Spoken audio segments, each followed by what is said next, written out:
Hello. Welcome to Community Matters. I apologize for the late start. I was checking on some equipment here in the studio. Welcome to Community Matters. I am Becky Steinbrunner, and I'm honored to be your host here for the next 2 hours. We have a really good program today. I'm focusing again on the community's efforts both in Santa Cruz County and Monterey County regarding the battery energy storage system, or BESS, issues, because this is so important, and I really feel like it is not being covered any other place very much, and there are some really critical actions that have taken place just this week in these 2 counties and around the state too. We'll hear more about that. My guest for the first few minutes until 2:30 will be 2nd District Monterey County Supervisor Mr. Glenn Church. He'll be calling in and talking about what happened in Monterey County regarding his request that there be a moratorium on these BESS. Again, BESS stands for Battery Energy Storage Systems. These are grid-scale, large projects for battery storage in neighborhoods. His action, how the board in Monterey took action on that, and what's going to be coming forward. After that, Miss Jessica Ayala, who is a local resident and very well educated in this issue of BESS and regulations. Her husband is Mr. Phillip Carranco, whom we have interviewed also on this program. He is an internationally known regulatory policy expert and recently wrote for the general consumption and use by jurisdictions of a very thorough 43-page battery energy storage system ordinance, because so many jurisdictions are struggling to get this done. So it's a gift.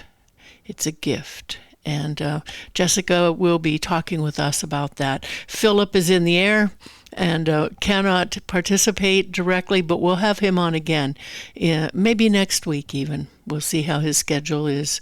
He's flying all over the world. And then the second hour we'll be discussing, and I hope you'll call in, what happened in Santa Cruz County on Tuesday with the Board of Supervisors. It was a very long and very confusing meeting, very well attended by members of the public, and I would be interested in hearing your assessment. You can see that video if you are not able to attend Tuesday afternoon. You can find that on the Santa Cruz County Board of Supervisors website for November 18th under video. So that's our lineup today. I hope you'll call in and participate. That's what I really like, having people be informed and participate and pay attention to what's going on in our community. This is Community Matters, and I'm your host, Becky Steinbrunner. Thank you for tuning in today, and I hope you'll stay tuned in until 4 p.m. for the rest of the program. I'd like to first give a shout out to Satellite Workspace and Digital Media Center here at 325 SoCal Avenue in Santa Cruz. It is a great place. If you're looking for a clean, quiet, secure place to do your work, perhaps you work remotely and there's just a lot going on in the house, or you just need a place, maybe even to have a small meeting space that is clean, quiet, and secure for a small group of clients or members of the public, this is the place, let me tell you. You can come check it out weekdays, and I believe it's the second Wednesday of every month is free. So you can come test it out for yourself. Satellite Workspace and Digital Media Center. Again, that's at 325 SoCal Avenue. That's in Santa Cruz. That's between Ocean Street and the beautiful San Lorenzo River. So Today we'll be, as I said, focusing on the battery energy storage system things, but it is by no means the only thing happening in our community. We have a lot of topics going on around the Regional Transportation Commission and their decisions regarding the rail trail, the highway expansion, and I hope to, in December, be having back here in the studio Miss Sarah Christensen from the Santa Cruz County Regional Transportation Commission to talk with us about that. We also have a lot happening in the fire district realm. Part of the action that the Santa Cruz County Board of Supervisors took on Tuesday, November 18th, was to adopt a fire code for the entire county. All of the independent fire districts had already done that. I attended a couple of them, Pajaro Valley Fire District and Central Fire District. The rules were the same. And I was very concerned to see that there was nothing added regarding the batteries, especially lithium battery storage issues, whether it's for a large grid scale or even behind the meter things and large automobile recharging stations such as what we see on 41st Avenue. I know there's one behind the Burger King on the corner of Claire's and 41st Avenue. That was approved with old fire code. And there is no requirement that there's an evacuation plan or anything for safety in that area. So think about that. What would it look like if one of those units exploded? Think about that. So that was one issue. And regarding other issues in the fire districts, Pajaro Valley Fire District is moving ahead to consolidate with Santa Cruz County Fire, which is known as CSA, County Service Area 48, and encompasses a lot of the county where there is not an independent district such as Central or Pajaro. So that's going to be on our topic table in the near future. But right now, I want to get on the line here, 2nd District County Supervisor, Mr. Glenn Church. Let's see if we can bring him in. Hello? Hello? Hello? Hi, Becky. How are you today? Hi, Supervisor Church. I am well. Thank you. And how are you? Oh, pretty well. It's nice to see a little sun. I will say that. Yes, indeed. It's a good rain, but which we also need very much. Well, I want to thank you very much for carving out some time from your very busy schedule to be on Community Matters today. Would you please introduce yourself in case people don't know who you are, and just go ahead and launch into the actions that you have taken regarding the battery energy storage system ordinances. Sure, Becky. Happy to.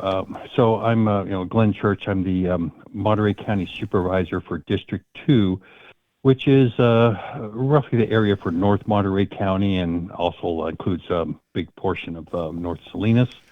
And, of course, includes the Moss Landing area where we had the fire back in January and the other one in February that followed up as well.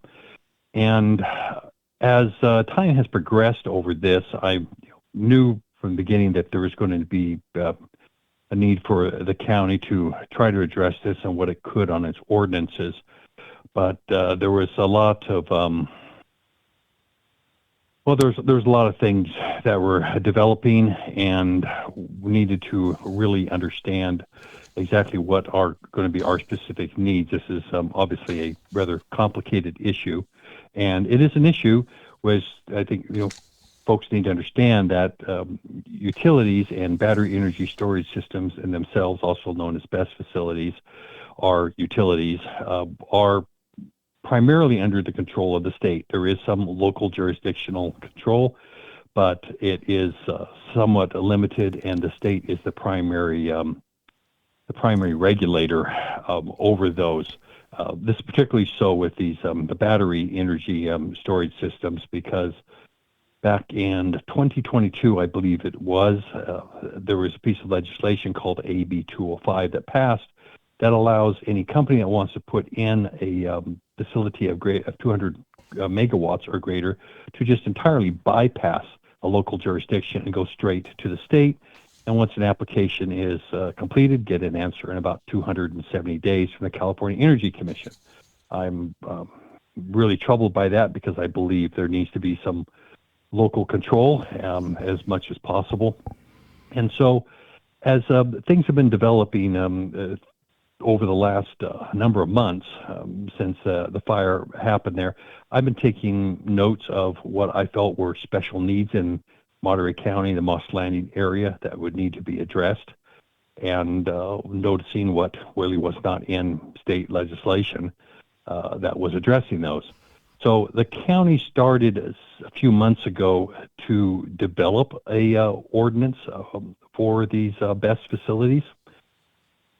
Unfortunately, as it is with, well, I should say with most ordinances and government, things tend to move kind of slow. There's a lot of priorities. So I noticed this was moving a little bit slowly, and what I did is I introduced what was basically which is technically called a referral, but basically it's just a supervisor can submit this, and it's give direction to staff to take up some kind of action. I submitted this a number of weeks ago, one requesting a moratorium, and also for the county to make it a priority to develop an ordinance. I had my fingers crossed about the moratorium, whether it was going to pass or not, but it was a good way to draw attention and get interest on this so that this would become a priority. So at the last Tuesday board meeting we had, the moratorium, I could tell that wasn't going to have the 4/5 vote it needed, and 4/5 vote is rather difficult on controversial issues, as you can imagine.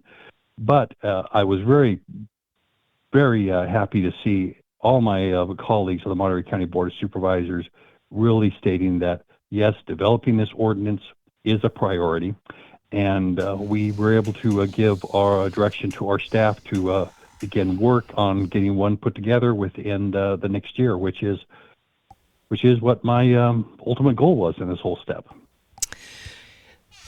I listened to the video of that part of the meeting, and I thought it was a very interesting discussion.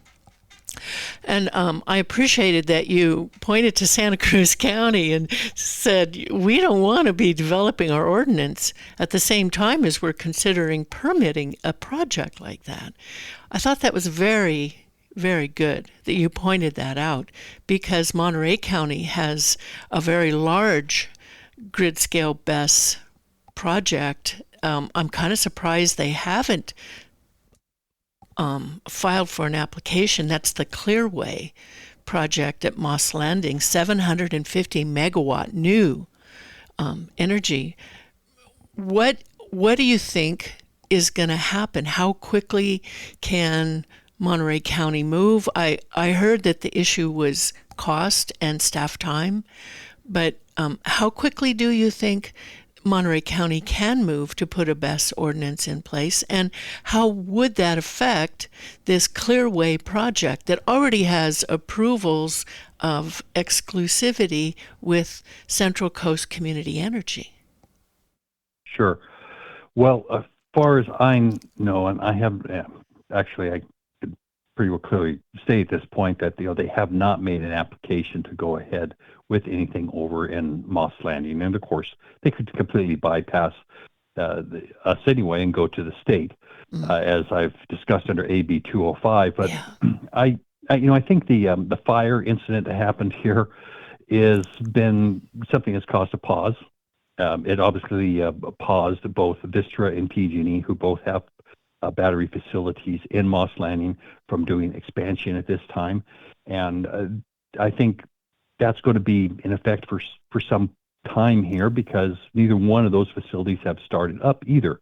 So it's rather logical that a company's not going to come in and try to put in a new system when the current ones aren't even operating. Mm. Now, I agree that the county needs to get doing something quickly on this, but it really becomes a matter of setting priorities, because there are a lot of things that in planning and zoning and that are being done at one time. But this is now, because of the direction the board gave the staff, has moved up to the top of the list, and that's what it takes at a board meeting to be done. So the staff resources are going to be there. We are going to have the money available for this. We do have, fortunately, in the unincorporated area of Monterey County, a little bit of a windfall of some money, because we just passed a 1% sales tax last year that is exclusively for the unincorporated areas. And of course, Moss Lane is an unincorporated area. So it'll probably cost a couple $100,000 maybe to get a hold of a consultant that's an expert in the battery industry here and understanding some of the regulations that need to be done. And there aren't going to be a whole lot of those out there with a lot of experience, but there's going to be a few. And that will be of some assistance in helping us develop an ordinance. But developing an ordinance is not something you can just say, well, let's plop it down and approve it next week. There has to be public hearings. Developing ordinances, normally go to the planning commission. They go to the board of supervisors. It takes some time, but we can get one done. And as my colleagues were urging, in a year or less. Mm-hmm. And that is a pretty fast speed for a government agency. We also can keep in mind that if somebody does make an application, we can always put in a moratorium at a later date when the application has been submitted, and that will pause it in itself.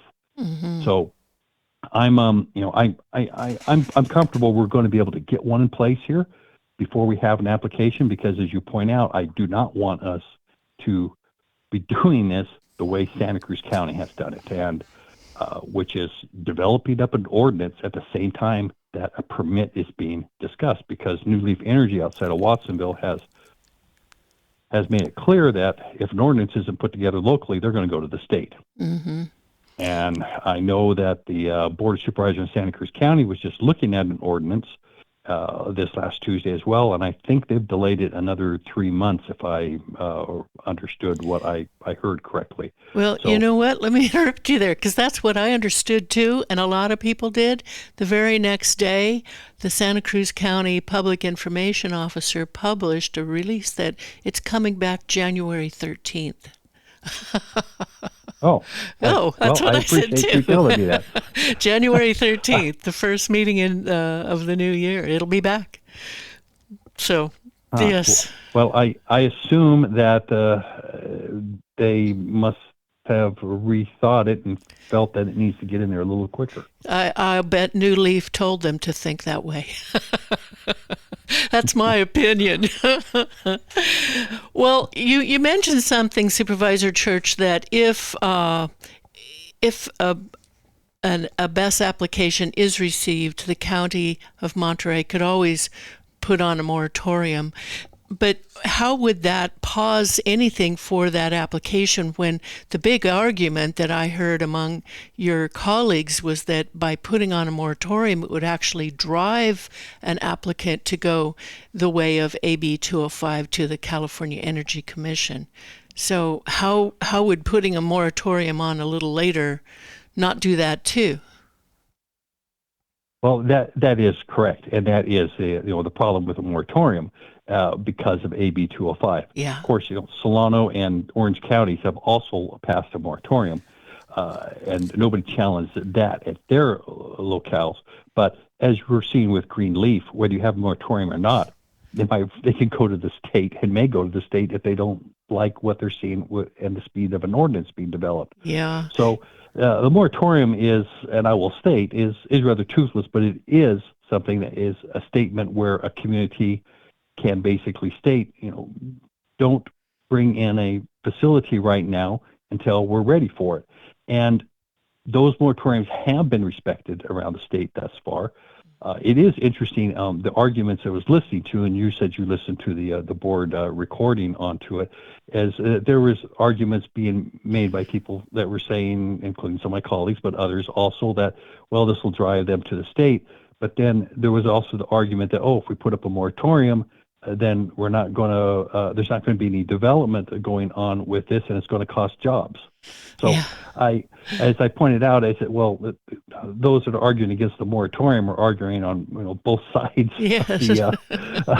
of the question, and that's you can't really do that and have a logical argument. Yeah. But I agree. A moratorium can be bypassed, but it's a statement saying do not go ahead and do this. And I think when you look at most of these companies that want to come in, they don't want to alienate communities.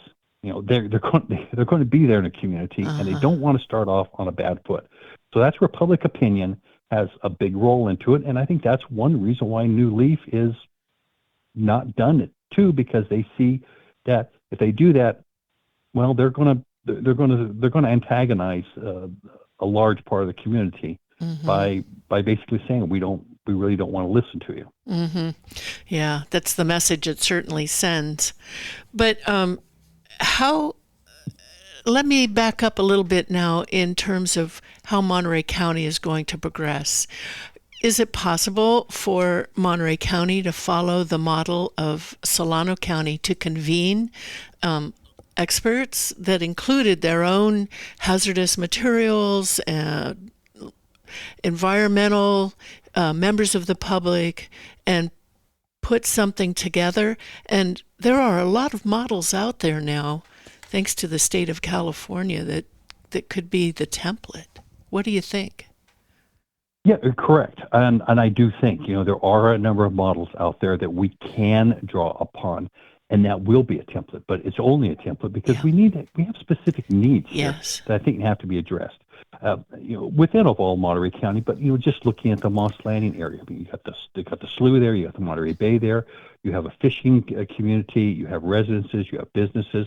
There's a lot of things that have to be taken into consideration because of that infrastructure that's there, while a lot of other BESS facilities around the state are being put in more remote areas. But unfortunately, we're in a situation where the infrastructure is here. The state's going to continue to approve battery facilities going into Moss Landing. Moss Landing is going to remain a major battery facility, whether, no matter what we do about it. So we need to try to make it as safe as possible at this point, because we can't, we're not the ones that can say yes or no, absolutely, because of the points we just laid out. They can go around us. There are some specific things that I want to see addressed, things that I've learned from, and one reason I've taken some careful time on the developing of this, didn't want us to rush in and do something within just the first 2 or 3 months. There needed to be some reflection. Let me point a couple examples that I've learned. For example, when a permit is going to be approved, I think a company needs to be able to show that it's going to, in case of an incident, that it's going to be able to assist businesses that might be impacted, such as the Moss Landing businesses were impacted at Vistra, that is going to need to be able to go through and assist residents who might be displaced, as has happened. And during the fire, when residents had to go through and stay in hotels and motels and places around, and that shouldn't be coming out of their pocket.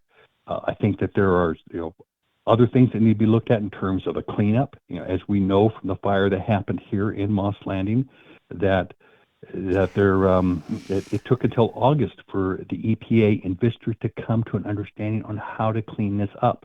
Well, that needs to be written into the permit process, so that you can do the cleanup, much more expeditiously than that. So there's all these different steps, and I have quite a few other things that I have accumulated from experiences out here and seeing elsewhere that I want to make sure that are going to be included in an ordinance that we develop for this county that will specifically address our needs and not be just I just don't want to copy other counties. We have special needs. We need to be able to address those. for our environment, for our people. Indeed, indeed. Do you plan to hold any town hall meetings about this to gather input from the public as this moves forward? That is something that I did have discussions with our housing community development staff, which is given the direction, the directive to develop an ordinance.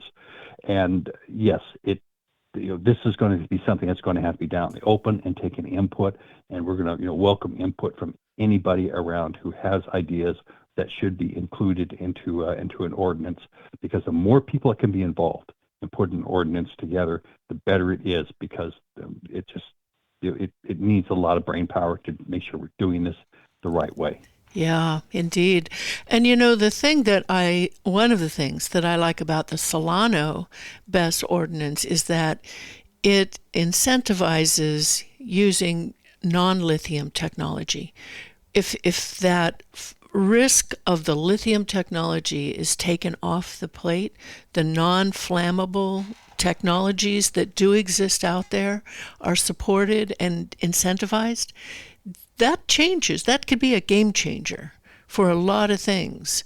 What are your thoughts about supporting or incentivizing non-flammable battery energy storage systems in these big projects? Sure. Well, I think probably any battery that's storing that much energy is going to be flammable to a degree, but I think as you're pointing out, the issue with lithium is that you can't put the fire out. It's a different kind of and it's level of flammability toxic. than anything else. Very toxic too. Yes.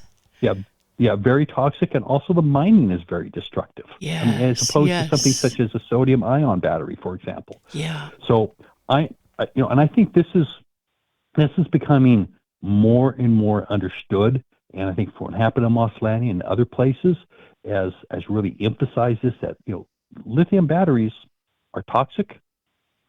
They're very it's a very dangerous technology, and it's something we can't even control and put out. When we can't put a fire out, when something burns, we have a problem. Yeah. And so I am entirely behind incentivizing other technologies that we can use to bring into there. There's some great ideas that are being done out there. Kern County is working on something with compressed air, which is actually supplying electricity over to Monterey County when it's up and going.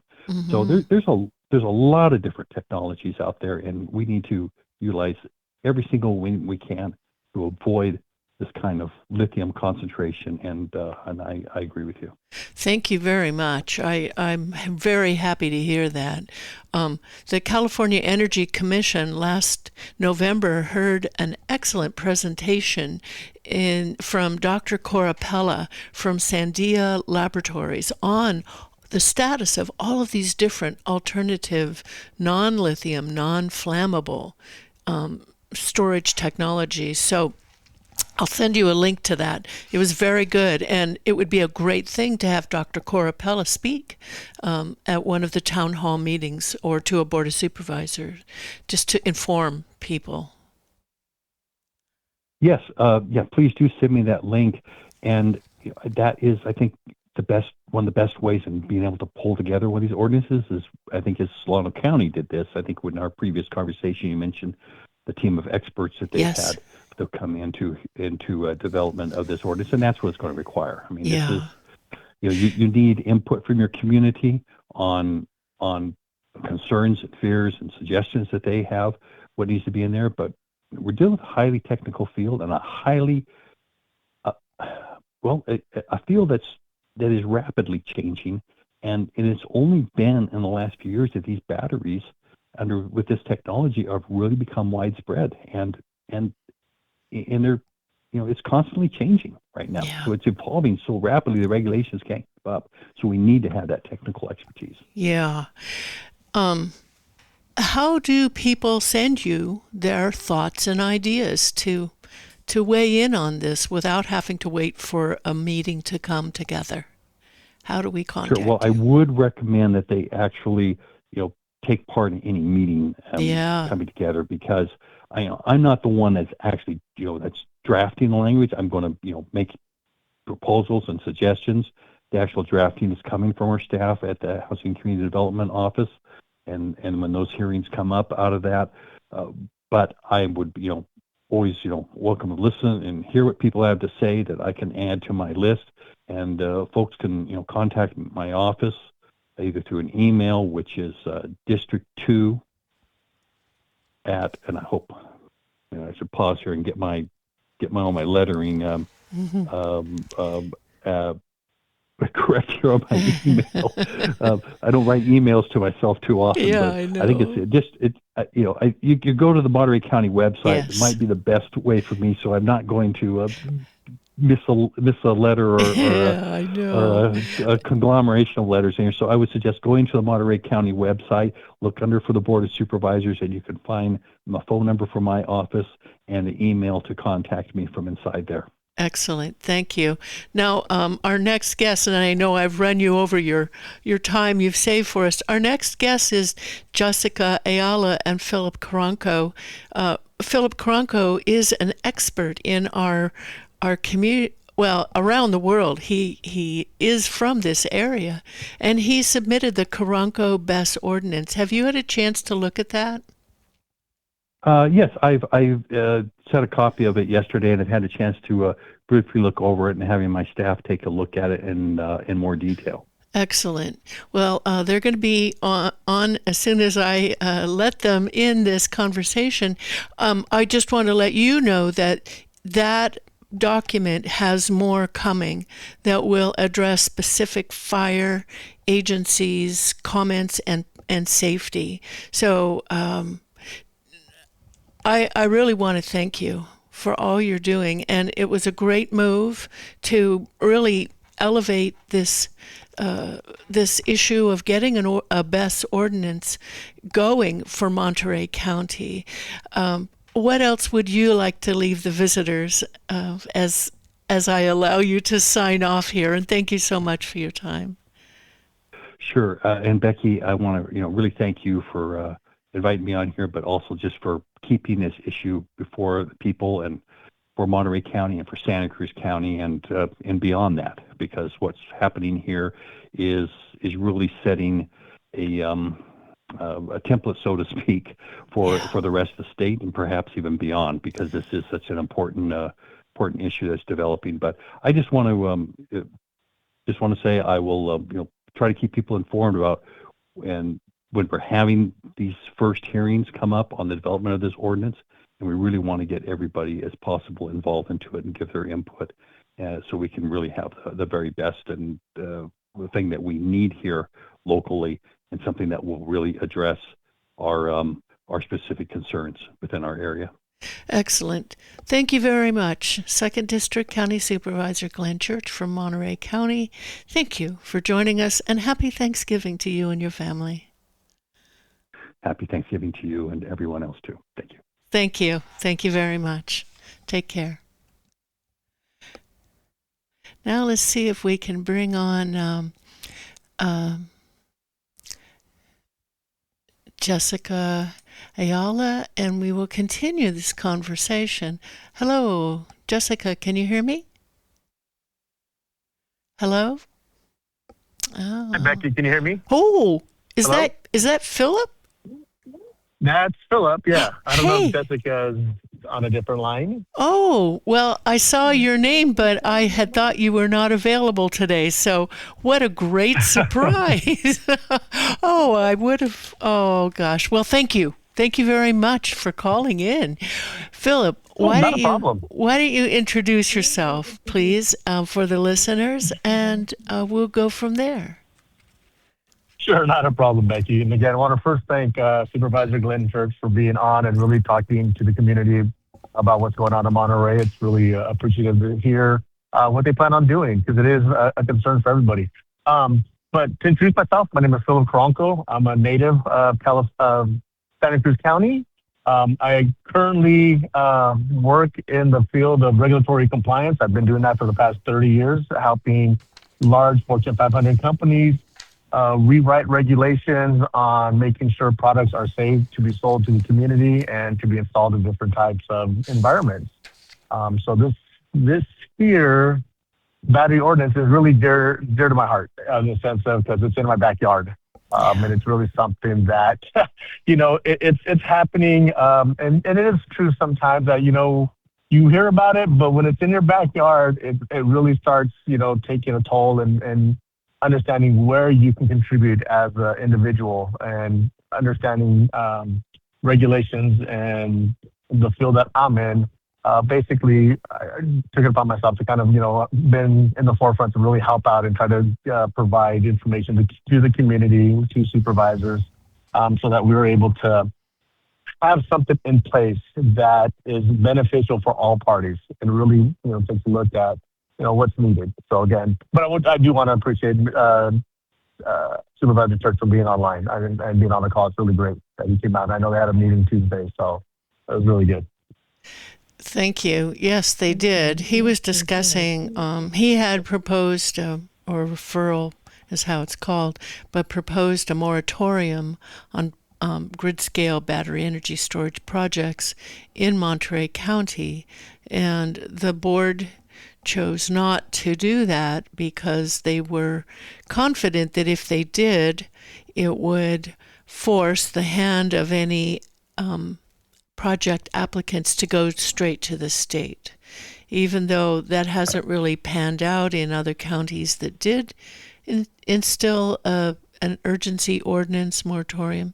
That was the thought of that board on Tuesday. What is your thought about why is everybody so afraid of forcing an applicant to go to the state? I've kind of read up on it and changed my mind. It might actually be a good thing for the public. What do you think?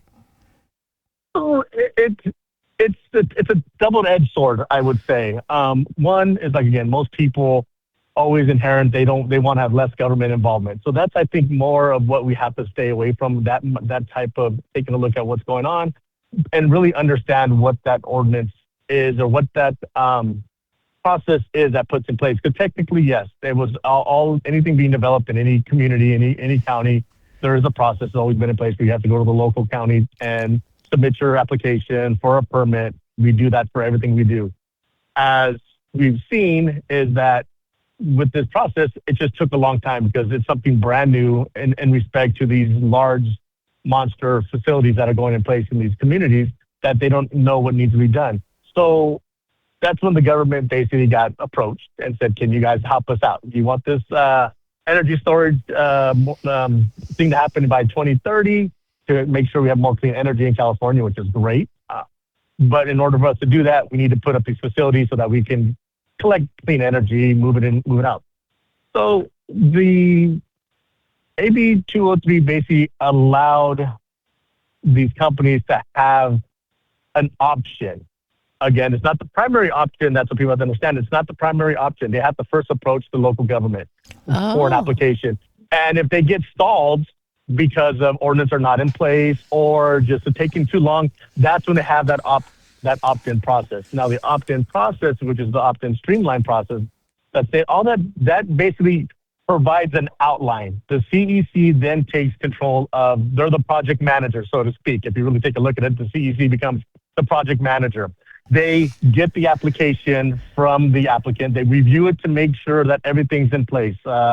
Proper environmental impact reports, application sizes, technical specifications. They take a look at that.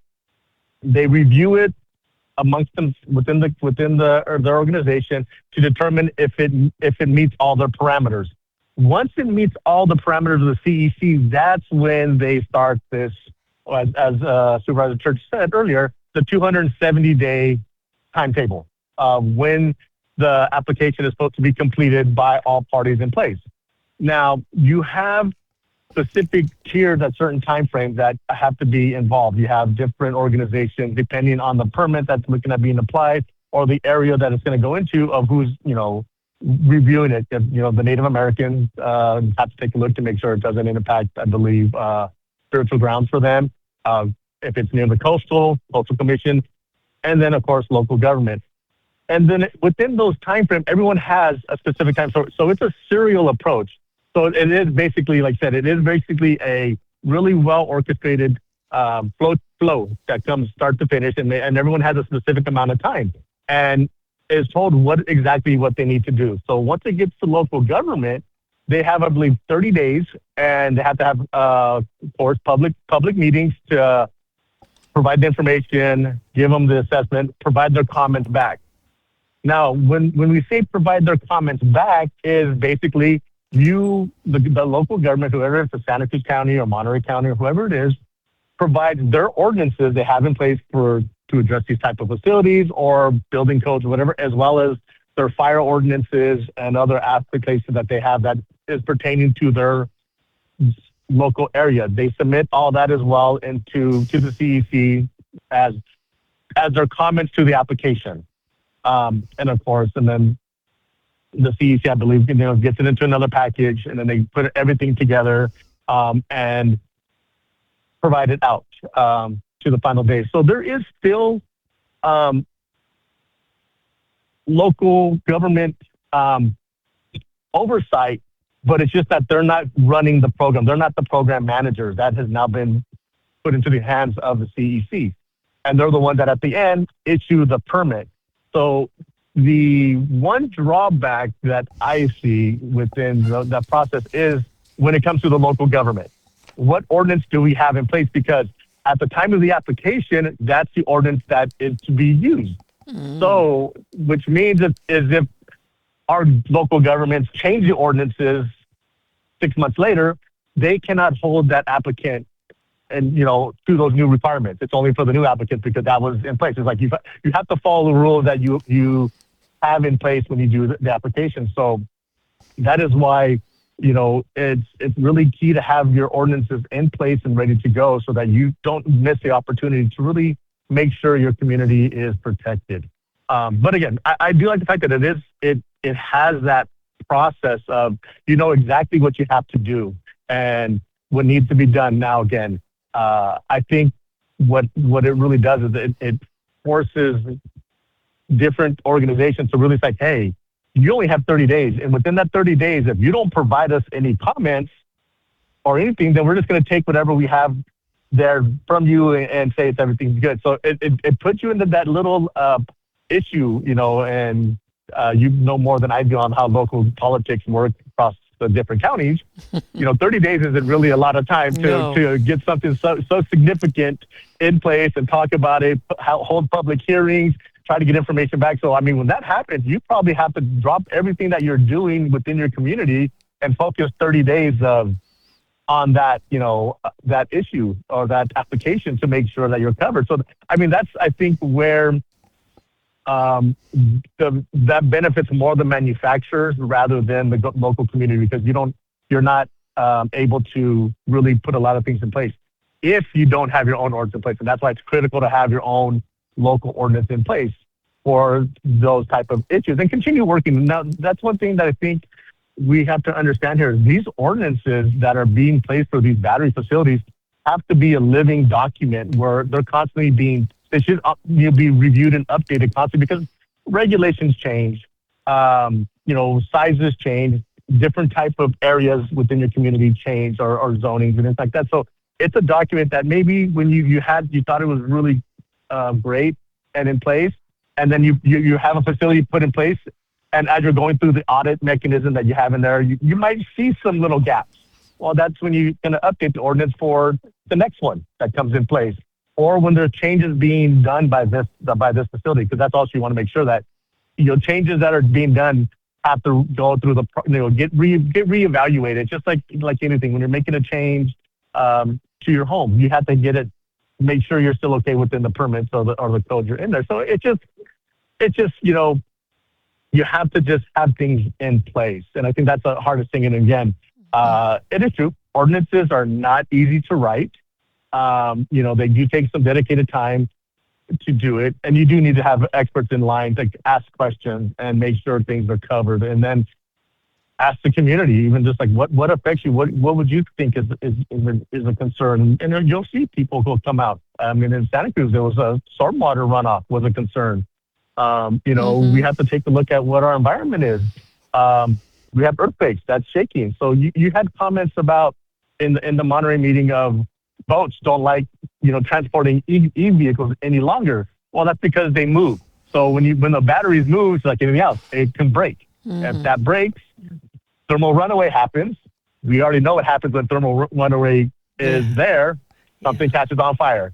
Yeah. That's why something happened like that in the boat. So you have to really understand your environment. And that's why I think, like I said, with the big ordinance from government, they can't impose just one umbrella to cover everybody because every county is different. We have different restrictions. We have different natural disasters, so to speak. In Santa Cruz County, we have fault lines. We have earthquakes. We don't have the high winds like, in LA in those areas. So, we wouldn't have something might not be in place for, high winds or potential tornado applications. So there's things you just have to, understand. And that's where you get your local experts in place. And I believe, as we alluded, it's not just the local government. Fire, and that's what's really critical as we kind of move forward into the new year with Laird's bill coming in place, the update to the new NFPA 855. There is a lot of authority our fire marshals have in place. It goes away from being the CEC taking their information very critical right now to fire marshals are now have mandatory requirements to put things in place and having these facilities mandated to provide that information, or they can potentially be the ones that tell the CC no, they don't meet the requirements for fire. We have to say no to this application and have that type of power. And that's why, like I said, is that it's very critical that everybody kind of understands what the roles and responsibilities are. Community is always safety for the community, and anything we do is your end goal. You want to make sure the community is safe. We do understand we need clean energy. Everybody's aware of that, and everyone's now how we get there. That's where we have to understand what's best. Battery technology has always been used, and it's always going to be used, and technology is going to get better. There are different alternatives. May not be as efficient right now. I did really appreciate you made the comment about providing incentives, because that usually does help out. I mean, we know businesses like incentives to be placed in the community. So, but I'll stop a little bit so you can have you can ask a question if you need to. I want to keep talking right now. Oh, Phillip, I can't tell you how happy I am that you could join us. I did not understand that you could be available today, so I would have brought you in to join the last few minutes of Supervisor Church's conversation, because you are a gem. And I want to thank you for taking all the time and effort to compose a very well-written battery energy storage ordinance draft, a 43-page gift that you have given to the local jurisdictions and beyond. So I want to thank you for doing that work and for caring. Yeah, you're welcome. And that's a contribution I can give to my community and to others. Again, it's in our backyard, and we have, to those that have expertise, it's best for us to help out in any way we can. Yeah. And understanding what things to be done and taking from concerns from other people, such as yourself, and your advocacy that you've been doing from day one when it first happened in Moss Landing, and really actually understanding what's going on within the communities. It seems like you're able to find information out that not everybody knows, and that's amazing. And then we start working from there. And, so we have to really, take everybody's niche in life and utilize that and really bring things together. Yeah. So with this ordinance was basically, again, it was understanding regulations. And that's what's key here, because, they were guidelines that were provided by the state to basically say, hey, here's what, an ordinance should look like. They basically are not going to write it for you, because that's not the responsibility of these organizations. But here's the steps, like putting pieces together of a puzzle. Here's how you do it. Now, how you get there is a different task. People do puzzles differently. They do all the edges first to get it done. Some might start in the middle. But it's understanding what the end goal really is that can bring things together, and understanding what you're reading, and understanding what regulations are, and understanding what words to use, because that's what's one thing that's very critical within these type of ordinances is your verbiage, because a little word like "or" means a lot in dealing with regulations, and means a lot. Must. May Those are great words to versus use, shall.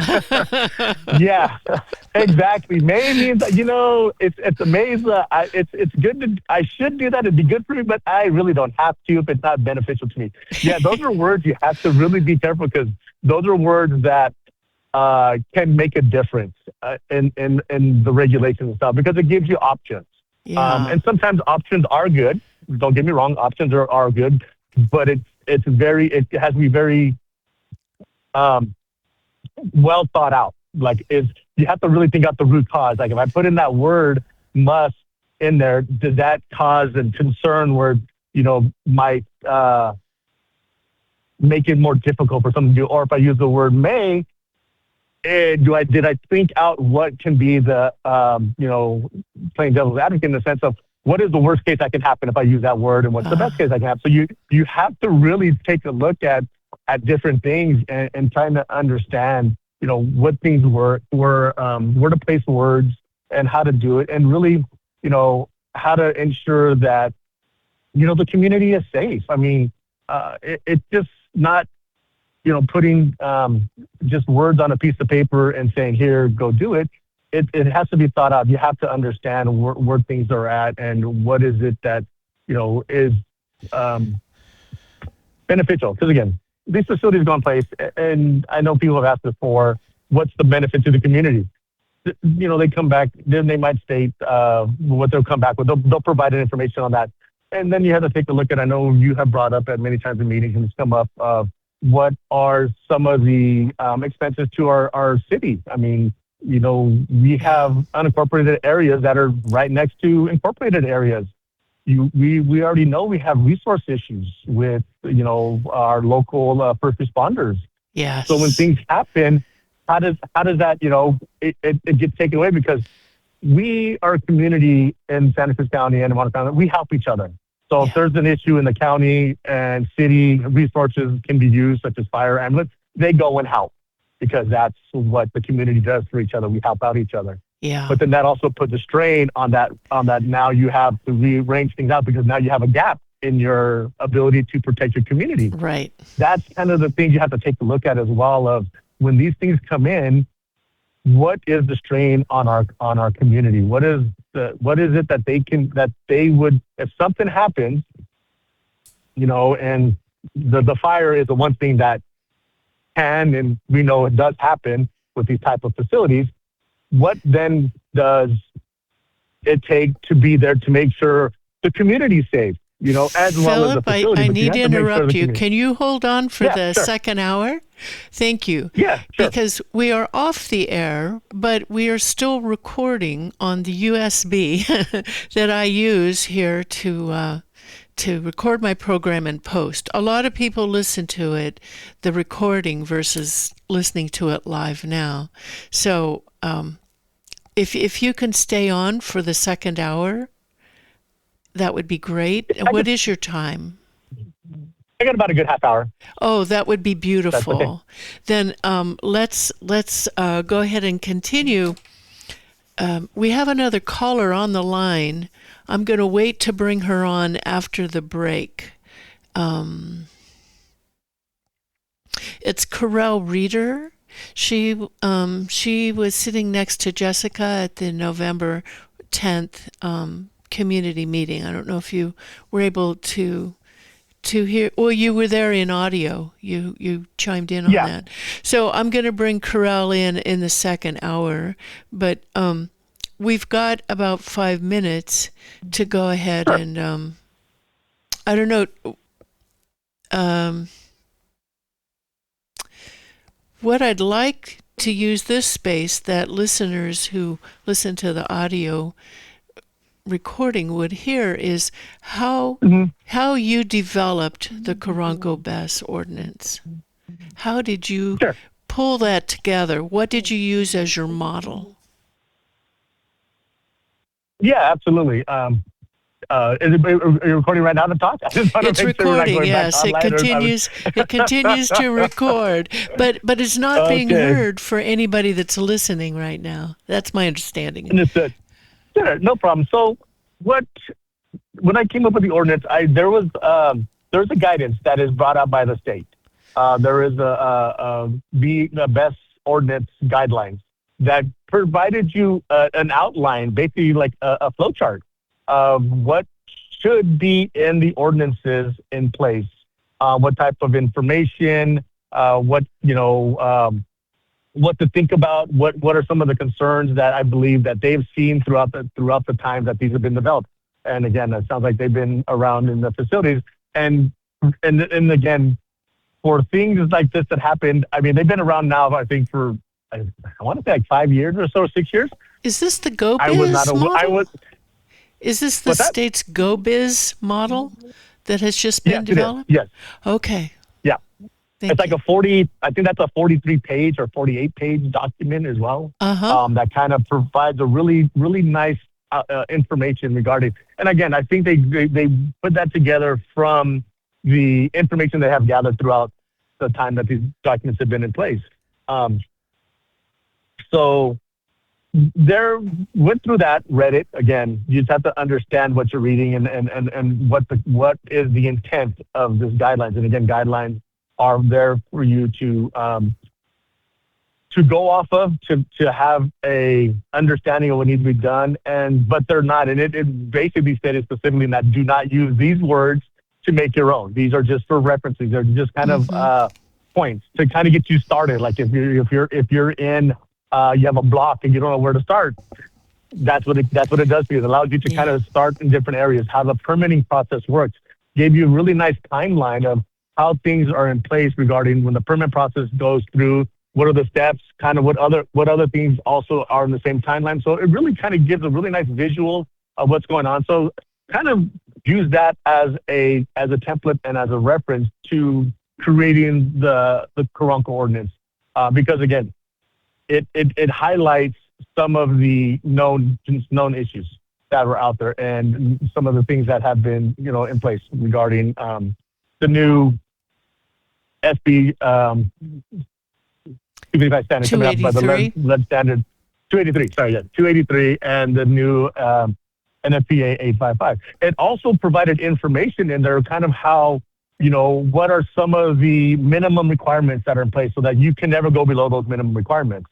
So as an example, it really talked about the importance of your fire ordinance and your emergency response plan and how those standards are developed. There's a IEC, an international standard, the international committee that creates fire standards, and that goes into like the CEC standards, and then it goes into the NFPA. So there's various steps for the fire ordinance to be in place. Now, they basically state that those standards and requirements get updated every 3 years. They take a look at them and they update those standards. Right. So when you're taking a look at that as a kind of clean ordinance, you have to make sure that you do not put yourself in a closet saying, I'm going to be compliant to the as an example, NFPA 855 2026 version. And that goes in your ordinance, because what that does then, it locks you to that requirement, and you will not be able to mandate these other companies, these BES facilities, to take a look at the new requirements when they're updated. So you have to be, you use verbiage as, to be compliant to the latest released version of the standard. Yes. So that when it changes, you also put in verbiage that when there's a change and when there's an updated change, you have to reassess your facility to ensure that those changes did not impact your current permit and you are still compliant. Hold that thought, Phillip. We're going to go back on the air now. Yeah. Hello, we're back on the air now, and I want to thank you all for staying on. We are very honored to have Mr. Phillip Carranco on the line, and he's got 30 more minutes he can stay with us. He and I have been talking a little bit here during the break and about how he developed what's being called the Carranco BESS Ordinance. So, Phillip, I want to bring on. First of all, if you can just quickly again talk about the model you used for the Carranco ordinance, and then I'd like to bring this other caller, Ms. Karell Reader, on. Just briefly describe how what you used as your model for the Carranco ordinance. Yeah, it's like there's the government. I forget you said the acronym earlier while we were talking. GoBiz. It's the governor's business office. Yeah.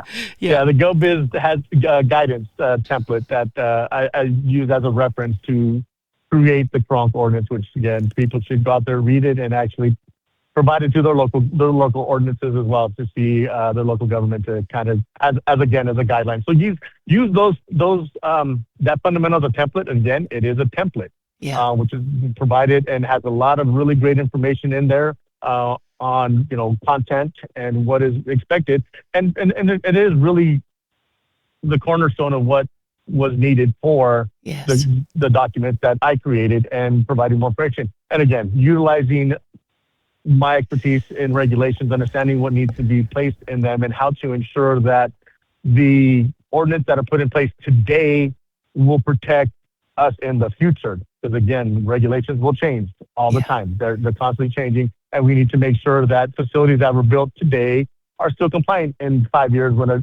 a standard changes, or when they make any maintenance. So things like that were really, again, taken from what has happened in Moss Landing, what has happened in Los Angeles, what has happened in San Diego. Yeah. Understanding what has been going on everywhere to put things together to make sure that all gaps are filled. And the changes in technology. That's another big one. I want to bring on our caller here. Sure. May I interrupt you? I would like, she's been waiting a while. I'd like to bring her on and have her join the conversation, but thank you. For those of you listening, we have here Mr. Phillip Carranco, an internationally known regulatory policy expert who has created, as a gift, with his professional time and expertise, the Carranco Ordinance, and has handed it to many jurisdictions, including Santa Cruz, Monterey, and beyond. So now we have a caller that would like to join us, and I welcome that. So let's see if we can bring her on. Karell Reader. Hello, Karell, can you hear me? Hi, Becky. Can you hear me? I can, thank you. I don't know. I know you've been waiting patiently for quite a while here. How would you like to join the conversation? What would you like to say here?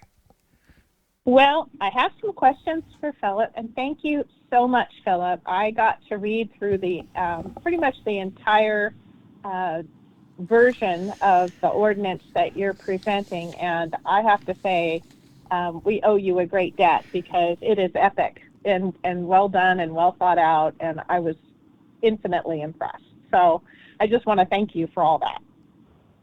You're welcome. I have a couple little things to add, and then I have a question.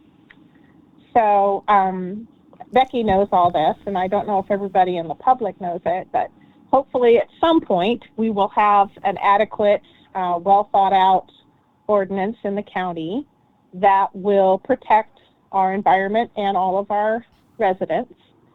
But even once we get that ordinance in place, there's state required environmental reviews. And there will be discussions over that ordinance by itself.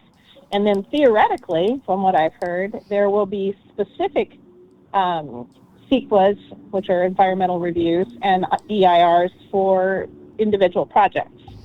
So this process is not a quick, it's kind of like Glenn was saying, this is not a quick overnight process. This is a very, I would almost label it arduous process.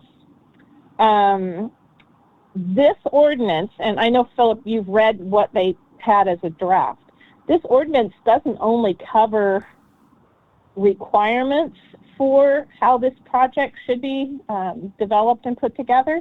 It has a whole nother layer that we've called into question, and that is the zoning issue. And I don't know if you want to address that, but there is some rather odd things about how the counties move forward on zoning, looking and referencing into Minto Road, the specific project. So that's a layer that I don't know if we want to talk about today, but it needs to be discussed, because I think there's a real concern about placing a BESS in that particular spot. And then the two questions I have for Phillip is it allowed in an ordinance to absolutely restrict lithium batteries and drive the developers to look at alternatives? That's question one, and you can tackle that. And then how do we approach our planners? I was there watching very closely at Tuesday's board meeting, Stephanie Hansen, our planner, and I could just see her getting kind of overwhelmed and feeling cornered and almost rolling her eyes sometimes, that she was just really dreading this whole process. And I want to know what your suggestions were, based on your experience, of how we would approach her and get her on board with your ideas, or anybody's, beneficial ideas. So if you want to tackle those, I would love to hear what you have to say, Phillip.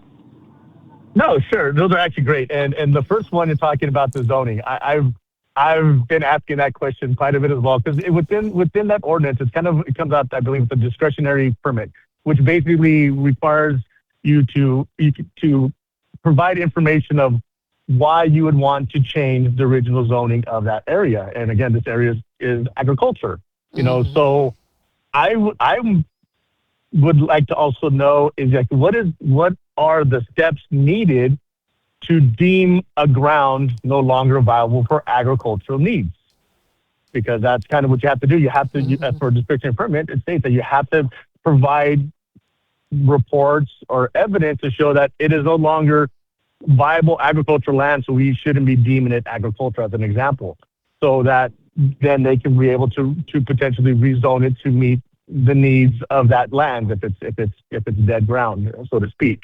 That's kind of, would have to go back to our planners, our zoning commission, of how do you guys, what is it that you require for someone to provide you that information? Are you relying on the homeowner to do that, or the new developer to do that? And if it's such a large area, are you taking samples in various grids?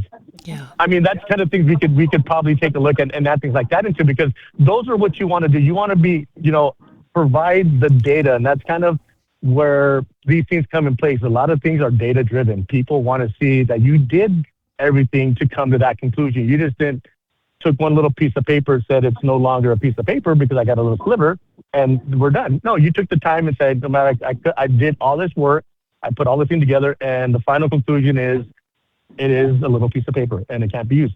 That is what people want. Like anything else, we want evidence. We want to see that you did everything in your power to give us what we wanted, and this was the final outcome. And then there's no question.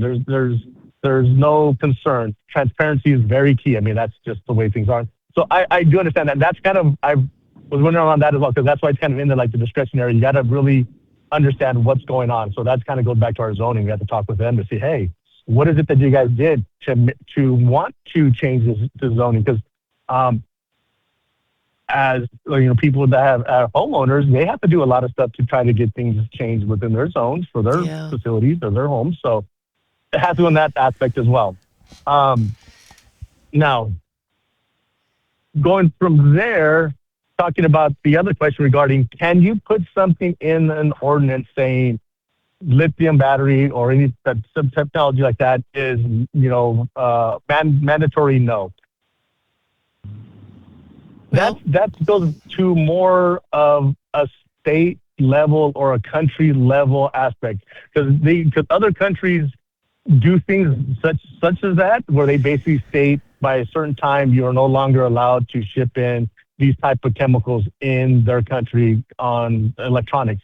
But it comes from it comes from the state. It's not a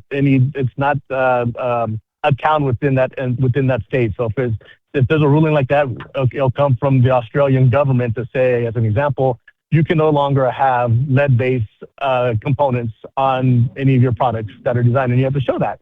But it comes from that higher level, because then it becomes a umbrella that covers everybody and anything, that no one can go against it. Because if you put that in for something in your county, well, then they go to the next county and then not be applied. So that's why it's best to come, those type of restrictions that are very critical to longevity development, so to speak, have to come from a large power, which is either the United States pass a ordinance to say we don't want lithium batteries no longer in our country, or the state of California can say that. But for a county ordinance, I believe it's very difficult, because again, you're a subsidy of that, because then they can still go to the state and then to go through a process and disregard that recommendation and do what they want to do. So that's kind of where it's a little bit of a double-edged sword on that one there, because then you could also halt talks. I know that you guys, it's always been a big concern regarding continuing with the technology, providing a safer, less flammable technology in there. You could put ordinance in there that they have to continue to develop the technology to come up with a safer product, and have updates every a year or so for the development, like where you at to come to a less flammable product. So if it is lithium ion as an example, and the thermal runaway has a probability of 50% as an example to date, we want you to be at 25% probability of having a thermal runaway by the year 2027 as an example. You put things in place like that, but you talk with them to make them to continue to improve the technology, improve the safety of the technology. And and most of the companies are, that is right now, that is a huge concern. You can see lithium companies are really spending the time to get better, try to find less flammable electrodes. It is the chemistry. I mean, I'm not a chemist, so I don't understand the layers that are in there to make a lithium battery, but it is a composition. Like you have multiple layers, and they need to have a certain amount of compounds to make it be efficient battery, but they also need to make sure that those are safe, so they can then start playing with different types of chemical structures to make sure it's okay. So I think we can do something like that if we can't. The mandatory one to say no, I believe would be best to come if it's from the state, or from the United States, or from our local state, California. But we could start taking a look, and we're making sure that they continue to improve these facilities to ensure that they're safer and safer, to they come to a point where they may still be flammable. I don't think we can ever get away from a zero flammability battery. That'd be amazing. Whoever does do that, I think, will be the next great person. That's kind of really good environmental aspect. But I think we just put things like that in place, where we want to continue them to grow and to continue them to improve the technology, but put timelines. And that's kind of the thing. Is like, that's what that opt-in process does. It provides a timeline. So, Karel, do you want to chime in? Oh, I just wanted Phillip now to maybe give us some helpful advice on how you take a draft like his that is extensive and get our planners to adopt a lot of or all of those ideas, because I guess I'm a little sympathetic to Stephanie, because I know how big a job and how controversial this is. And I just, if he's had experience working with other county governments in kind of integrating these ideas or getting planners to want to sit down and listen, that would be great. I want to hear any advice he has. Mm-hmm. What do you think, Phillip? Sure. I think with that, you just basically, you have to come there with like the olive branch. Like, how can I help? Where is it that you need help at in understanding? It's okay to cut and paste and change some things around. That's kind of what it's there for if you need to. But I think it's just to understand what is the concern, and then provide the guidance as much as you need, the help that you would need, and just come with the olive branch. That this is, something here to help you out with, and you do understand that there is a concern, and it is overwhelming. Don't get me wrong, it is overwhelming. But I think you got to approach the mannerism like we do within regulators of, what is it that you need, and how can I help? Well, and you start from there. Let me interrupt because I have some information about that from a member of the public who did just that. Subsequent to Tuesday's November 18th board meeting, she approached Stephanie Hansen and said, how can I help? I have this excellent BESS document, the Carranco document, and there are some areas that I think could be incorporated to address what the supervisors raised in concern on Tuesday. How can I help you? Can I help you? And the answer was no, I'm fine. That was it. And when something like that happens, you just basically allow them to just say, okay, well, if you ever do need any assistance, you know how to get a hold. You don't just leave it open. You don't ever if they want to shut the door, they can shut the door, but you allow yourself to still be available, and like, here it is. And then that's it. You really can't force somebody to do that. You can provide, the proper path forward. If they want to take a different path, it's something that just, it's human nature. You can't win or lose from something like that. Yeah. The win is it's here. The one thing would be is if they said no and you said, well, okay, then I'm gonna take it back from you. No, we didn't do that. Here it is. It's for your reference. It's for your information. If you have any questions, feel free to call. And you leave it like that. And then it's the ball's in their court to determine what they want to do. And do you recommend, say, give them a week? Maybe you caught them at a bad moment. Like maybe Stephanie Hansen just learned, like the rest of us, that instead of her coming back in March, she has to have it all done by January 13th. Maybe she just was having a bad day. So do you think it's a good idea to circle around maybe in a week or 10 days and offer a specific thing? Like, what do you think about adding this language to address Supervisor Cummings' concern about stormwater? What do you think of that approach? That is actually a really great approach. Again, you take a look at the time right now. So yeah, you want to probably wait till after the holidays. That Thanksgiving's next week. You don't want to bother people during time with family or friends. And then you take it like first week of December. Yeah, and you come back with exactly, they said, little pieces of the puzzle. You don't throw out the whole thing out there and say, okay, what are we gonna do? You take out the concern because they were given, as you stated, Becky, were given specific guidance from her boss. Yeah. So you have to address those first. So if you're able to align that concern with something already there, that is a great approach to doing it, and at the right time. Like right now, yeah, probably about 10 days would be good to come back, and you provide them with a solution. Not like, have you worked on it? Have you addressed it? That's not going to get us anywhere. But providing this concern you had by Supervisor Cummings was referenced in the document on page 5, chapter, section 2, as a reference. So that way they can have those areas. And I believe you guys have seen too, when they're given support in that manner and given the answers, they are very more receptive to it. Right now, it probably is overwhelming for her. She's given the information, given the short time frame. Here's this thing. It's like, okay, step back, let her breathe, and then come back at a certain amount of time and be good. Yeah, I thought it was interesting comparing Santa Cruz and Monterey counties' discussions. In Monterey County, their answer is, we're going to hire a consultant for $100,000 to $200,000 to do this work. Santa Cruz County said, planning department, hop to it. And that probably caused some stress. And Stephanie Hansen did say, well, we do have other things we have to do too.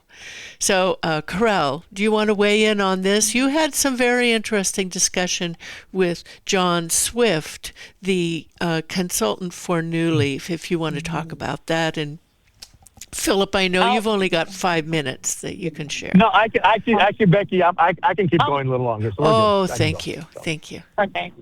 I'll just make a little summary statement here, and that's to wind up at least my little part here. I walked up to John Swift, and anybody who doesn't know, John Swift is New Leaf's local guy, land use consultant. He's been guiding them through the process of finding sites for the grid-scale lithium BESS facilities. And my first approach, it almost felt like he thought I was somehow adversarial, which I guess you could maybe deduce because I stood up talking about the things I was concerned about with lithium in the county. But I put my arm on his shoulder and I said, look, you know what? We are all in this together. This is like a ship, and we're all on the same boat, and we can be partners. We can work together to do what is right for this community. And he kind of looked at me like with this puzzled look and kind of like, well, I've heard this before or something. And I said, no, really, we need developers. We need energy storage. There's no question about it. And the people to build these things are developers, and it doesn't really profit us to shut them down. I think what our job is to guide them through the process of finding a better way. And that better way serves all of us. You know, if we fight and just cause each other grief, the ship goes down. If we figure out ways to reach out to one another and have really good, healthy, productive discussions, we are going to solve this problem. So that was the initial part. There was much more and a little more controversial part later. But there was that was the initial discussion I had with him, is that we need to be partners. We need to work together. We can't let the ship go down. So I'll wrap it up there, Becky. Well, thank you. It occurs to me that I have not asked you to introduce yourself to our listeners. I know who you are. I think Phillip knows who you are, but you are a great voice in our community. Tell our listeners a little bit about yourself, please. I grew up here in Santa Cruz County. I'm a fourth-generation Santa Cruz County family. We farm organically. We farm apples and corralitas, and I raise horses. I have a strong interest in seeing this community prosper and to protect all of our residents. I'm a huge advocate for social justice. I feel that I feel that this place is a little piece of heaven, and it deserves protection. And that's, I think, why I apply a lot of my time and energy into trying to solve a lot of these social and economic problems here. And so I'm getting closer to 70 years old. I've seen a little bit. I went back to school to get my degree in public policy because I felt I had to learn how government works and doesn't work. And I learned a lot. But I'm just very engaged in this particular issue because I have a personal interest. If we put in a BESS and we have a catastrophic failure and that smoke plume, goes across my land, I have customers that are going to ask me, are your apples safe? Can I feed them to my kids? Could I make applesauce out of them and not worry? So, I have a self-interest, but I think my biggest goal is to really protect this amazing little valley that we, all love. So that's, that's kind of my basis for why I applied myself to this project. Well, thank you for your good work. Do you have customers asking you now if your apples are safe following up from the Moss Landing fire? Yeah, it's kind of wild. I am actually writing, right now it's a 10-piece, little short piece series that I want to kind of submit to Lookout and maybe the Sentinel. Hey. Talking about how I first kind of got drug into this. And the one key piece of one of the first little set parts that I wrote is that, yes, right after Moss Landing, a lot of my customers are up in the Bay Area, which seems strange to me, but they love coming down to my little farm and getting out of the big city. Mm-hmm. And she called and she goes, Karel, there's this toxic plume out of that BESS facility in Moss Landing. Is it going to cause problems? Are your apples still going to be organic? Can I feed them to my kids? And I couldn't answer her. Yeah. I didn't have an answer. And that set me off on the path of, talking to Karell Reader and going, trying to find out who was doing testing on land and going to the ag commissioner. And everywhere I turned, nobody had any answers. And so I did not feel at that point, maybe even at this point, that I could tell customers that my apples were still 100% safe and had not been affected. So, that was actually a key point, a turning point in why I got involved. Yeah. And has that affected your organic apple business, the customers? I don't think we've been really economically affected. My long-term customers, are pretty trusting, and I've told them that from what I know, there was no residual toxics in that plume that got to my orchard, and they believe me. Mm-hmm. I could see, though, where other growers, maybe closer proximity or, more sensitive markets, maybe overseas markets, could have a harder time making that statement and being believed. Mm-hmm. Also, the timing, when the fire happened, the apple trees were dormant versus having fruit on them at the time. I think that would make a difference too. But have you had your soils tested or anything to see if there is a difference in heavy metal content? I have not, although I have considered it. I think what I'm hoping is to find some testing service that could be really relied on, and I just haven't done it. Yeah. The one thing that we need to realize here too, Becky, I don't know if I sent it to you, but it's not just the actual fruit or the actual vegetables that could be affected. If these heavy metals get into the soil and or compounded into the groundwater, the plants will uptake them. Yeah. So you can still, even though it's not coating the outside that you're eating, they can still impact both the productivity of your vegetables and, in my case, fruits. And they can also be a factor in whether those foods are really pure and healthy. Yeah. Well, thank you. Thank you for that. And I want to continue that piece of this discussion in a future program because it's very important. And I'm interested in hearing actually from the cannabis growers because cannabis has the propensity for uptake of heavy metals and testing is required. So that's going to be another program, and I hope that you will weigh in on that issue at this time. For now, I'd like to get back to the Santa Cruz County Ordinance, and that it seems to focus more on how to take agricultural land out of production than it does on public safety. Phillip, do you want to weigh in on that a little bit?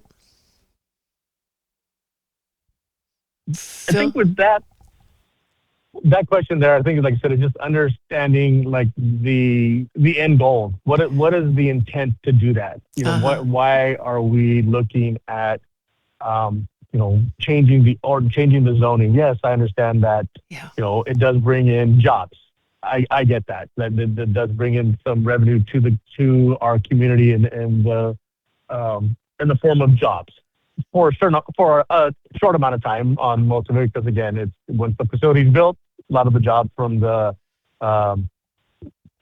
electrical service, construction are done.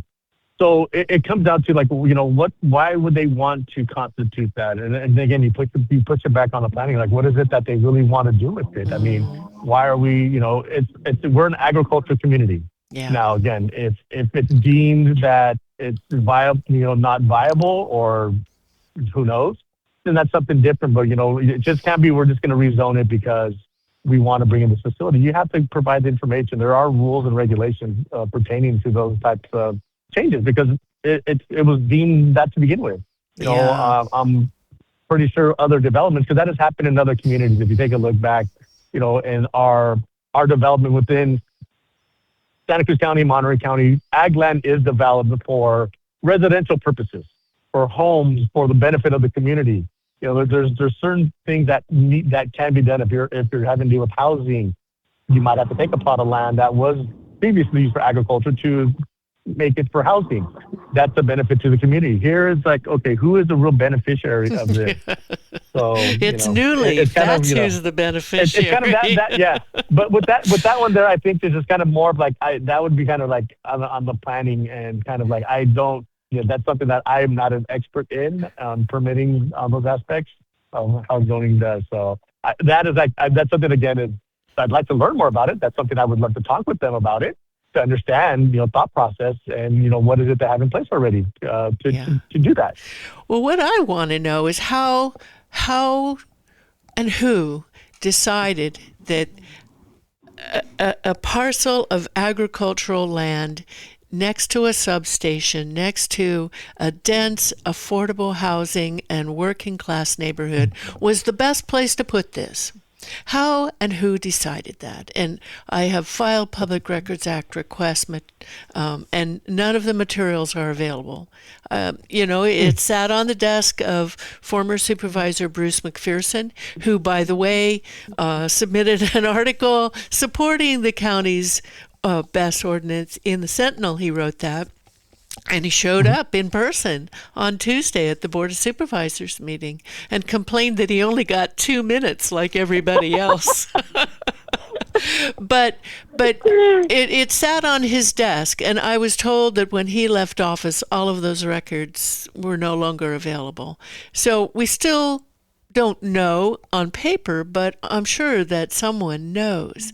So an alternatives site analysis really should be part of any environmental analysis of this project, and I believe of the ordinance, because our county has what is known as Measure J that was approved by the voters in 1978 that said we are going to preserve our agricultural land. And here comes this crazy ordinance that says, oh, well, we can take it out as long as we save it someplace else. That makes no sense to me, and I think the developer wrote that, to be quite honestly. So the other issue that the conversation that Karel and I had with John Swift, and again, John Swift is the principal of Swift Consulting and is marshaling this New Leaf Seahawk BESS project at 90 Minto Road through the permitting process, was, well, he said that area that they want to put these battery containers, 300 battery containers on, is the least productive part of this apple orchard, established apple orchard, and that it was actually dragging down the productivity of all the other areas. So we had a very interesting discussion, didn't we, Karel, about, well, how do you determine what agricultural use is? Do you want to speak to that, Karel? Yeah, and I think there's still, sort of some fuzzy issues around our discussion, but determining land, whether it's a productive piece of agricultural land or non-productive, is a little bit subjective. And Swift's take on it was that they had done soil testing and that the soils there were of a lesser quality than other soils in the Pajaro Valley. Well, that's kind of, again, subjective because the Pajaro Valley has tremendous areas of amazingly productive soils. So how do you say that something's not productive just because it doesn't measure against what is almost an unreachable standard? Or because they haven't been taking care of the orchard since they signed this property agreement. Let me just put that in there. Yeah, that could be somewhat of a factor. I had heard through just gossip, all of us farmers gossip, whether we want to or not, we chat, that there's a hardpan under part of it. And I have hardpan under my orchard too, under part of it. And that does not make my orchard non-agricultural, non-commercially agricultural. I can farm it. I just have to be aware of certain things as I farm it, how I farm it. So the hard pan should not be a critical issue of whether or not you determine something is farmable or not. Let me just jump in here a moment because I have looked at some of the reports that New Leaf has on file on soils with the county planning department. It talks about the soil designation that at 36 inches down there is a clay layer. But as you say, that doesn't mean that it's non-viable. So I'm sorry to interrupt you, but go ahead. They made quite a bit of effort in the EIR for the College Lake project that they want to farm that land when it is not underwater. And there's a hard pan there, and it's agricultural. It's just seasonally agricultural because during part of the season, it's able to hold surface water. So I guess the part that got a little controversial with Mr. Swift was even if that soil was questionable, that land could still be used for nursery crops or plants of put into containers or, it could have, theoretically, you could run waterproof barriers and then set plants in containers on it with drip irrigation. I mean, there's 100 things, 100 different nursery crops and also some food crops that could be produced on that land or the parts of it that may be less productive. And it would still be right to zone it commercial ag land. You could run cows on it actually if you wanted to have a small cattle operation or goats. Or goats, yeah. I mean, I really think whatever his criteria were, or whatever the assessment group that did that were maybe had ulterior motives. Yeah, they were looking to come an expected outcome. Phillip, you're a master gardener. What do you think about this end of things? I don't know. That's a wheelhouse that I'm not very familiar with yet. It's something that I need to learn more about. I don't have an opinion again. It's something that I actually am curious of really trying to understand more regarding land usage and really what constitutes changes. But I don't have an opinion at this time because, again, lack of information from my end on that aspect.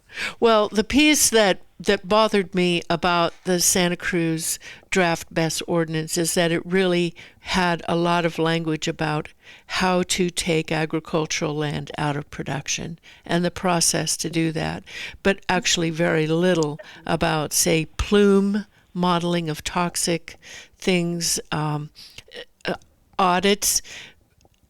Phillip, talk with us about what you included in the Carranco BESS to really address public safety that is lacking in the Santa Cruz version of this ordinance. What I added in there is expanding on what we've learned from Monterey, the concern that we have regarding the plumage that went in the air, what it actually really does. And again, the problem that we had there is we didn't know where our first ground level started at? What was our foundation? What did our soil look like prior to that incident happening? So this is, again, we have to set foundation. We have to set parameters in place of this is what our air quality was prior to this installation. This is what our soils were prior to this installation. But it's just not in that area. We have to take a look at the surroundings. So basically, it's to incorporate our larger community.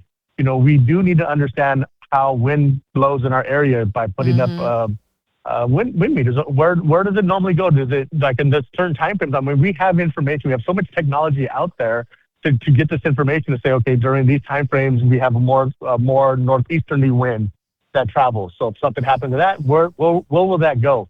Things like that is where we put in place. So that's what is adding the security of surrounding areas. And what does that mean? Could it be 5 miles? Could it be 10 miles? I mean, from Moss Landing, people were feeling scratches in their throats as far as the Romus. Yes. How far and is that Santa from Moss Cruz. Landing? So, yeah, and Santa Cruz. So then you don't know, and again, how far it could travel. And also, it's very subjective on what is people's sensitivity level, because if people are going to come in, Yes. it didn't bother me. Everyone had different sensitivity levels. So you've got to put all these things in place to really protect everybody but first knowing what's our norm? What is right now? Like, what is the normal air quality in that area? What is the normal quality of our soil in that area? Our soils have heavy metals. How much? I don't know. That's what tests are for. And then you get toxicology people in place, environmentalists in place. You put those there. The ordinance also took a look at other things that have been in place. This is, the facility is going to be put in place, and then is there going to be, noise ordinances? Does that machinery cause a lot of noise? These are very noisy things. They're very noisy. And so there are regulations for noise. I mean, we have noise ordinances right now that after a certain hour, it has to be certain dBs. Other areas have even very high noise ordinances where, near certain type of facilities like schools or hospital, after certain hours, they have a quiet time is what they call it. dB levels can be as low as 40 dBA, which is very low noise for these big facilities. Then you also take a look at lighting. Yeah. The luminance, how is that going to affect people in the area that live there? They're going to be, so they have to put up shrubs or have to do something, or they have to maybe turn down the lights. I mean, best example was the Target sign in Capitola. That was a huge thing for the community, where they had to basically turn the light off at a certain hour because it was just so bright. We see a big light coming out of Prudendale. I think there's a grow facility out there that shines very bright and really illuminates Monterey County when you're driving Highway 1, and kind of, you see on social media people make comments about it. It's our northern lights, so to speak. But I put in a lot more things in place to really take everything that our community can really learn from. It's, the air quality, but putting sensors in every area. And it's just not putting the sensors in place. It's also getting the measurements, having audits, making sure they're calibrated correctly, but Testing, also providing that information to the community. That's kind of where I did that summary. Like, okay, you do these to the local government and the fire department, but at the end of the year, you got to provide a summary to the community. Right. Be transparent. The community needs to know what's going on. So that shows that you do care about us. We understand it's there, but you also care about the community. And then putting things in place to, make sure everything gets done properly. We do know that people do, put things aside and don't put reports in correctly and take the time. There'll be fines in place.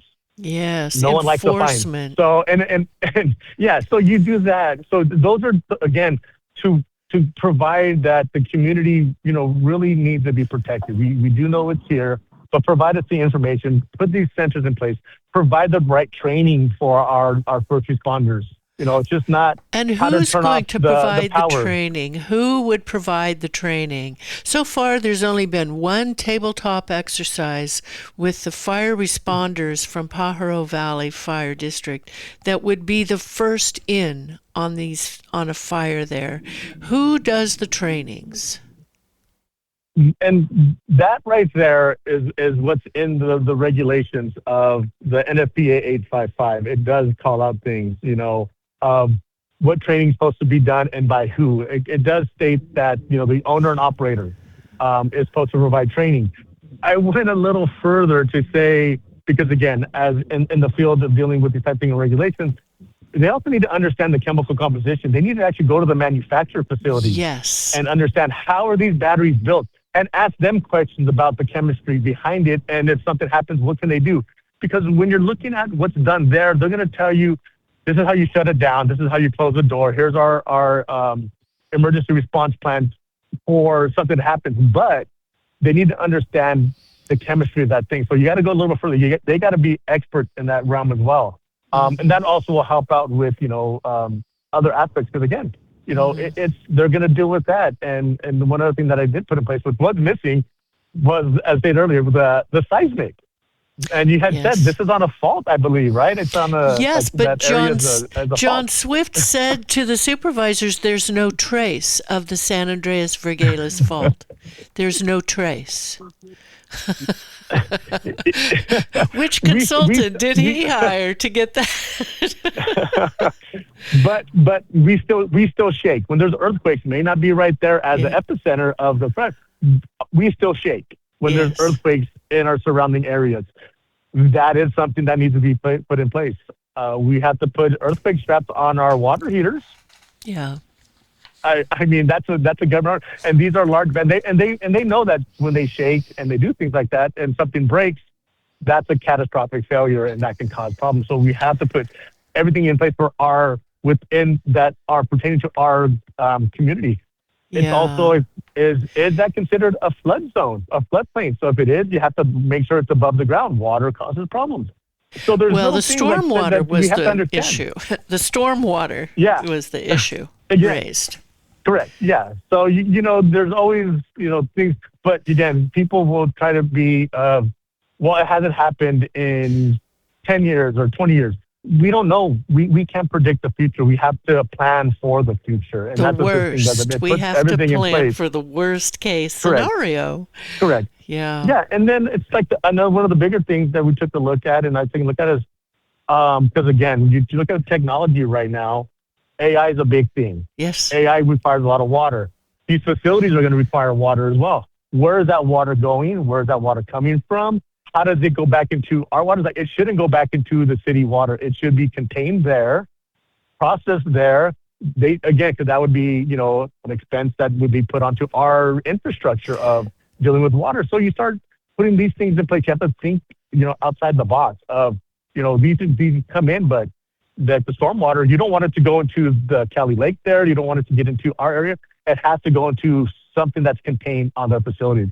I put an aspect of a water treatment facility on location. There should be, huh? Because again, and because also fire is going to need a source of X amount of gallons, and those come out of the NFPA requirements. 855 talks about what we require. That's for the emergency response plan. Like how many gallons per minute they would need depending on the size of the facility. So those things, are, again, as you mentioned, there's another hat that has to be added to this ordinance regarding working with local fire and what is it that they need to make sure the community is safe. Well, if you look at the videos of the Boulder City, Nevada BESS fire, which happened recently, and the Glendale, Arizona, the Parkfield, California, Monterey County container battery, lithium battery fires, they needed 1,500 minimal gallons per minute and a sustained flow for hours, if not days. Think about that. So it's incredible because you have to take a look at. They're not trying to put out the fire. We already know fire on lithium batteries is not the right combination. We know that already. You can't put them out. No, you can't. So you got to protect your surroundings so that the fire doesn't spread. Yeah. So you're really, like if it's in an orchard, you're going to be putting water on the trees. Ambers, making sure that ambers don't go because we don't want fires to then impact. So it is. The numbers are incredible. How much water that really? What does that really mean? 1,500 gallons a minute for X amount of days, and the flow rate. I mean, that's Yeah, And how would that impact the water pressures of local communities like Shapiro Knolls, like Diamond Estates, in the instance of the Seahawk BESS project? How would that affect firefighting if something happened there? Phillip, I want to, and Karel, I want to let you know we've got about 5 minutes left. So I want to thank you both for your time and all your hard work. I want to give Karel a chance to weigh in a little bit on what you've said thus far, Phillip. Karel, go ahead. Hello? Well, hi, can you hear me? Yes. Yeah, I've been listening in with Phillip, and he's so right about what you have to have available for water if there is an incident. And, while our developers are telling us and the industry is telling us that these batteries are safe, they are not. They, as we have seen, even the new technology has failed, and we can have explosions, which then turn into chain reaction explosions. Yeah. So the water needed to keep that from happening is a huge quantity, and that water all has to go somewhere. And I have recommended with one of our Board of Supervisors that we would need at the very least, as part of this ordinance, a 3 million gallon retention pond system, either a pond or a series of ponds. And the reason for that is that if we had an incident in winter, we're going to have ponds that are already partially full. Yeah. And then you're adding this firefighting toxic, contaminated water to already full ponds. And so the minimum, I would say, would be rather significantly large ponds. I think 3 million isn't outside the, the realm of being necessary. Mm-hmm. So, and like you said, having just the water available and the water pressure, of course you can add pumper trucks and all kinds of things to get pressure up, but it's going to be a drain on that whole local community. Mm-hmm. And then if there's another incident as a result of the fire, because we know that fires don't just stay put, oftentimes they will flare off and start more fires. What resources would we need to, like they had in Parkfield, to also fight a wildfire that was triggered? So there's I stood up in front of the Board of Supervisors on Tuesday and I said, there are just so many things here that are wrong. Mm-hmm. I don't even really sometimes know where to start in 2 minutes to tell you. It's a complicated, difficult.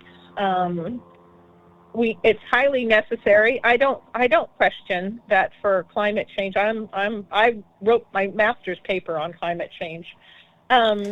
Karel, I'm going to have to interrupt you here because we've got about 40 seconds left, and I want to give the last word to Phillip. But thank you for calling in and joining the conversation. Phillip, go ahead, and thank you so much.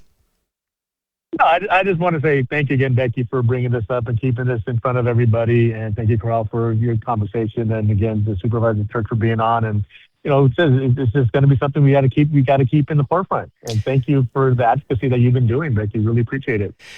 Indeed. It is my honor, and I'm really glad that both of you have called in today. So we'll continue this conversation, and everyone needs to stay engaged, pay attention, and call your county supervisor with your thoughts. Pay attention, and be well. Happy Thanksgiving to everybody. All right, we are off the air. Phillip, thank you so much. I really appreciate it. No problem, Becky. Thank you. You have a great day. Thank you. You Take too. care. And thanks for taking time. Bye. Happy Thanksgiving. Sure. You too, Becky. Happy Thanksgiving. Thank you. It is